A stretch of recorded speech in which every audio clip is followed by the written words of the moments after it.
The twin moons of Aradel hung over the royal city like two silver guardians watching a wounded world heal. The once proud capital of the Lurian Empire lay in quiet recovery after the long and bitter war against a coalition of human and alien forces. Smoke no longer curled above the skyline, but the scent of burned metal still lingered beneath the perfume of alien flowers that bloomed across the palace gardens. Inside the shimmering white walls of the palace, silence ruled, except for the faint cry of a newborn child. It echoed softly through the crystal corridors, bouncing off engraved pillars and golden arches. Servants hurried quietly, their eyes downcast, not from disrespect, but fear. The sound of the princess's child crying had not ceased for 3 days, and no one in the palace could calm him. Physicians had tried every healing light, every soothing rhythm, every melody known to Lurian kind. Still, the baby cried, his small voice trembling through the still air. Princess Lyra, exhausted and pale, sat by the cradle. Her golden skin shimmered faintly under the soft light, her long silver hair tied loosely behind her. Her slender fingers trembled as she reached down to stroke the baby's cheek. The child's skin was lighter than hers, his small eyes not the deep sapphire of the Lurian line, but a softer hue, gray, like the storms of a foreign sky. The court had whispered since his birth. They said the father was not Lurian. They said the child's presence had brought strange changes, blinking lights in the sky, animals kneeling when he cried, and the palace's crystal walls humming when he breathed. Lyra never answered their rumors. She only held her son close, whispering lullabies of the stars that had once been free. A knock sounded at the door. Her chief attendant entered and bowed deeply. "Your Highness," he said softly, "the council requests permission to bring in the human soldier again. The child's cries cease in his presence." Lyra's eyes flickered. She remembered him, the human who had stayed behind after the war ended, volunteering to help rebuild the wounded world. His name was Aaron. He had been a soldier once, now assigned as a peace liaison. The first time he had visited, the baby had stopped crying for the briefest moment, staring at him with wide gray eyes. Since then, the council had quietly observed a strange pattern. The closer the human came, the calmer the child became. "Bring him," Lyra said at last. Moments later, the door opened, and Aaron stepped in. His armor, polished yet simple, reflected the soft light of the chamber. He carried no weapon, only calm resolve and quiet eyes that had seen too many battles. He bowed respectfully before the princess. "Your Highness," he said, his voice steady. Lyra gestured toward the cradle. "He has not slept since the 3rd day," she said wearily. "He refuses food, light, or sound. He only cries. The healers do not understand." Aaron approached slowly. The child's cries softened. He paused, uncertain, and then took another step closer. By the time he stood beside the cradle, silence filled the room. The baby blinked up at him, tiny hands reaching toward the man's shadow. Lyra's heart caught in her chest. Aaron knelt and removed his gloves. His hands were scarred, the marks of war carved deep into the skin. Yet when he reached down and brushed the baby's fingers, a soft glow spread from their touch, pale, warm, and full of life. The baby smiled for the first time. The attendants gasped quietly. Lyra rose, her eyes wide. "What did you do?" Aaron shook his head. "Nothing," he said softly. "He just knows me." Lyra's voice trembled. "Knows you?" The human looked at the infant with quiet wonder. "Sometimes a child feels what words cannot tell," he said. "Maybe he feels something familiar. Maybe he remembers." She stared at him, confusion, swirling with emotion she could not name. Her son had never smiled.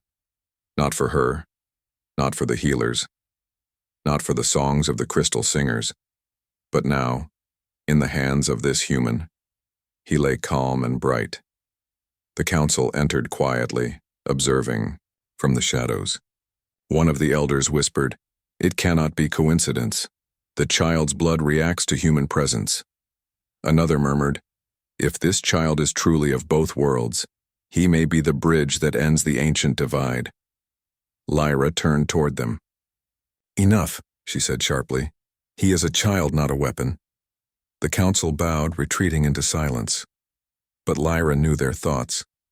A half-blood child born of the royal line and a human soldier. It was unthinkable. A scandal that could reshape the galaxy's fragile peace. She watched Aaron cradle her son gently. The sight stirred memories. Flashes of battlefields, of a night long ago when the palace was burning and she had been cornered by enemy fire. A human soldier had shielded her with his body, carrying her to safety though he was wounded. His voice had told her to live. His eyes had held no hatred, only mercy. And now, standing before her, this man had the same eyes. Tell me, she whispered, do you believe destiny can choose across stars? Aaron looked up slowly. I believe destiny is only the path hearts are brave enough to follow. The child cooed softly in his arms. Lyra felt tears sting her eyes. The room seemed warmer now, filled with a strange harmony. Even the crystal walls shimmered faintly, their surfaces alive with color. Days passed, and Aaron was invited to remain near the palace nursery. Each morning when the child awoke, he smiled only if Aaron entered the room. The scientists took readings, the healers examined the energy patterns, but none could explain it. Soon word spread beyond the palace. The people whispered of a human who could soothe the royal air with a single touch. Some called it magic, others blasphemy. Yet when they saw the peace that returned to the royal city, even the skeptics grew silent. One evening, as the sun set, in twin bands of gold and violet, Lyra stood on the balcony watching Aaron play with her son. The baby laughed as Aaron lifted him gently toward the fading light. For the first time since the war, laughter filled the royal halls. Lyra spoke softly. He trusts you completely. Aaron smiled faintly. He's strong. Stronger than either of us, I think. She stepped closer. You never told me why you stayed after the war. Most humans went home. Aaron hesitated. Because I couldn't forget what I saw here. I saw your people fight with pride. I saw mercy from enemies when none was expected. I wanted to help rebuild what we broke.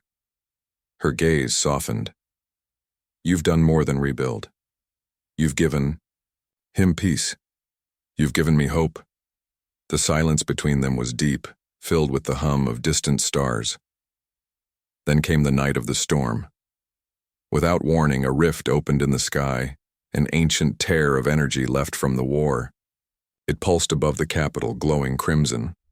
The city trembled, lights flickering, alarms ringing. The scientists shouted that the rift was unstable, that it would collapse inward and destroy everything within miles. Lyra clutched her child to her chest. The air grew cold, filled with static. The child began to cry again, louder than before. His tiny body glowed faintly, reacting to the energy in the sky. Aaron burst into the chamber. We need to get him to the sanctuary, he said urgently. It's shielded against the rift's energy. But when they reached the corridor, the path collapsed in a blast of white light. The floor split, and a wall of shimmering force sealed them inside. The baby's cries turned into a piercing wail. Lyra fell to her knees. He's hurting. The rift is calling to him. Aaron looked up. He's connected to it somehow. The baby's eyes glowed, and the crystal walls began to sing, a deep tone that vibrated through every stone.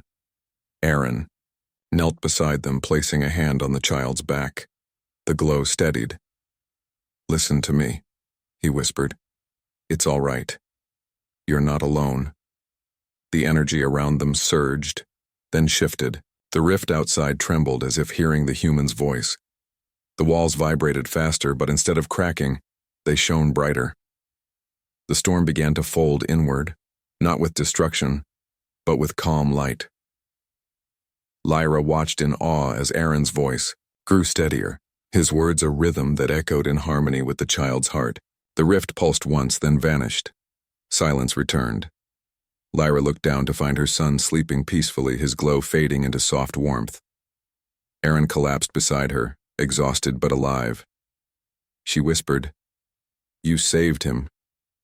"And the city." He shook his head weakly. "No, he saved us. I just reminded him he wasn't alone." In the days that followed, peace returned to Aradel. The rift was gone and the skies were clear. The council declared the event a sign.